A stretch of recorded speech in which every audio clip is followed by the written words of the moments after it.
हाँ बच्चों, आज 14 मार्च है और क्या आप लोग जानते हैं कि इस 14 मार्च को आप किस डे के नाम से जानते हैं? अगर जानते हैं तो प्लीज़ वीडियो को जल्दी से इसको पॉज करिए और कमेंट बॉक्स में लिखिए कि आज ये 14 मार्च किस डे के नाम से जाना जाता है। इसके बाद आप वीडियो खोलिएगा और फिर देखिएगा कि ये 14 मार्च आज पाई डे के नाम से जाना जाता है। और पाई क्या होता है इस बारे में हम लोग आज चर्चा करने वाले हैं। तो अगर आपने व्रत के बारे में पढ़ा होगा, ये व्रत आपका क्या होता है, देखिए व्रत आपका क्या है, थोड़ा व्रत के बारे में देखें। अगर एक स्थिर बिंदु है ये और एक दूसरा बिंदु है, ये आपका ए हो गया, सी हो गया और ये आप सपोज कर लें ए हो गया। तो एक स्थिर बिंदु के रिस्पेक्ट बिंदु ए अगर इस प्रकार से मूव करे कि सी से उसकी डिस्टेंस सदैव बराबर रहे, कांस्टेंट रहे, सेम रहे, तो जो पथ बनेगा, जो मार्ग बनेगा, उसे हम क्या कहेंगे? व्रत कहेंगे।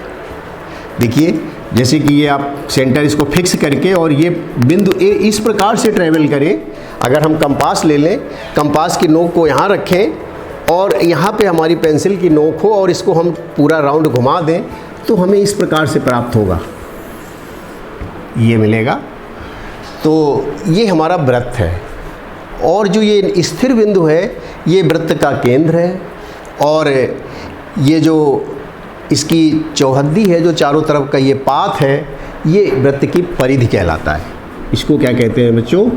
परिधि। और ये हमारा जो है व्रत का क्या है? केंद्र। परिधि को हम सरकमफेरेंस कहते हैं। ये सरकमफेरेंस है और ये सेंटर है। तो अब बच्चों देखिए ये जो पाई आपका आया, यहीं से ये पाई आपका निकला हुआ है। जो वृत्त का सेंटर है और ये वृत्त का जो ये चारों तरफ की जो परिधि है, तो वृत्त के केंद्र और परिधि के बीच की जो ये डिस्टेंस है, इसको हम लोग कहते हैं वृत्त की त्रिज्या। ये है वृत्त की त्रिज्या, ये त्रिज्या है। और अब त्रिज्या को अगर हम थ्रो आउट पूरा आर पार ले जाएं बढ़ा करके, ऐसे ये पॉइंट आपका मान लीजिए ए है और ये बी है, तो ये ए बी हमारा क्या है? डायमीटर है। A B is the diameter. तो बच्चों ये पाई का जन्म कहाँ पे हुआ? ये व्यास और परिधि के बीच में एक रिलेशन प्राप्त किया गया और ये रिलेशन बहुत पहले से हमारा यूज हो रहा है। इजिप्टियंस भी इसको यूज करते थे। तो ये जो रेशियो है इसका, यानी ये जो पाई हमारा है, इस पाई को आप पी से पहले रिप्रेजेंट करते थे। तो पी बराबर आपका क्या है? Circumference upon diameter. और पाई का ये जो सिंबल है, ये जो न्यू सिंबल है, ये सिंबल हमारा काफ़ी बाद में विलियम जोन्स ने दिया था, सन 1706 ईस्वी में। सन 1706 ईस्वी में एक गणितज्ञ थे विलियम जोन्स। तो विलियम जोन्स ने 1706 ईस्वी में इसका जो ये पाई जिसको हम कह रहे हैं, इसका सिंबल ये दिया गया था। तो अब इसको बाद में कई गणितज्ञों ने इस पाई की जो वैल्यू है, सी और डी का जो रेशियो है, इसको ज्ञात किया। तो बच्चों इसको किस तरह से ज्ञात किया, थोड़ा सा इसके बारे में देखें।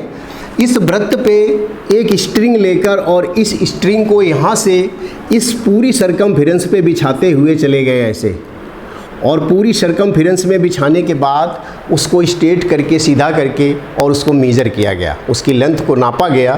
तो उससे हमें सी प्राप्त हुआ और सी के बाद फिर इसके बाद डी को नापा गया। डी तो हमारा ए से लेकर के और बी तक की जो डिस्टेंस है, ये हमारा डायमीटर है। और इस दोनों डिस्टेंस को लेकर के फिर सी को डी से डिवाइड किया गया। तो इसको डिवाइड करने पर इसकी वैल्यू जो आई आपकी, तो ये डेसिबल में जब इसका रिप्रेजेंटेशन हुआ तो ये 3.14 से और आगे ये वैल्यू चलती रहती है। ना तो ये ख़त्म होती है, ऐसी चलती रहती है, और ना ही ये एक सेट में रिपीट होती है। इसलिए इस वैल्यू को बहुत लंबे कैलकुलेशन के आधार पे इसको 500 डिजिट तक लोगों ने निकाला। कई गणितज्ञों ने डेसिमल के बाद 500 प्लेस तक इसकी वैल्यू निकाली गई, परंतु ये ना तो रिपीट हुई और ना ही टर्मिनेट हुई। तो इस आधार पे इस पाई को कहा गया कि ये आपकी इर्रेशनल है। ये वैल्यू जो पाई की है ये कैसी है? इर्रेशनल है। तो पाई को आप याद रखिए, पाई आपकी इर्रेशनल है। तो पाई की जो सबसे पहले भारतवर्ष में वैल्यू निकाली गई वो थी 3.14, जो आर्यभट्ट ने निकाली थी। तो बच्चों इसी आधार पर ये अगर आप गौर करें इस डिजिट पे, तो आप देख रहे हैं तीसरा महीना और 14 तारीख। तो इस तरह से ये 14 मार्च आप समझ गए होंगे। 14 मार्च का मतलब तीसरा महीना और तारीख कौन सी है? 14। इसीलिए 14 मार्च को हम पाई डे के रूप में मनाते हैं। और ये केवल भारतवर्ष में नहीं है, ये आपके विश्व में पाई डे मनाया जाता है 14 मार्च को। और साथ में एक और बात मैं बता दूं इसके बारे में कि ये जो पाई की जो वैल्यू है ये हमारी यूनिवर्सल कांस्टेंट है। आपने यूनिवर्सल कांस्टेंट अभी एक और पढ़ा था पहले, ग्रेविटेशनल का जो कांस्टेंट होता था कैपिटल जी, वो यूनिवर्सल कांस्टेंट था। और ये पाई की जो वैल्यू है ये भी यूनिवर्सल कांस्टेंट है। यूनिवर्सल कांस्टेंट का मतलब होता है जो पूरे ब्रह्मांड में एक जैसा हो। ये हम कहीं भी कोई सर्किल बनाएं, ब्रह्मांड के किसी भी जगह पे हो, ये इस पे डिपेंड नहीं करेगा। ये सर्किल छोटा होगा तो डायमीटर भी कम हो जाएगा। तो सी और डी का जो रेशियो है ये हमेशा कांस्टेंट रहता है, और इसको हम यूनिवर्सल कांस्टेंट के नाम से, यानी सार्वत्रिक नियतांक के नाम से भी इसे हम जानते हैं। इस तरह से ये वीडियो देखने के बाद अगर अच्छी लगे तो कृपया लाइक करें, शेयर करें और चैनल को ज़रूर सब्सक्राइब करें, ताकि ऐसी ही खोजी वीडियो मैं आप तक पहुंचाता रहूं।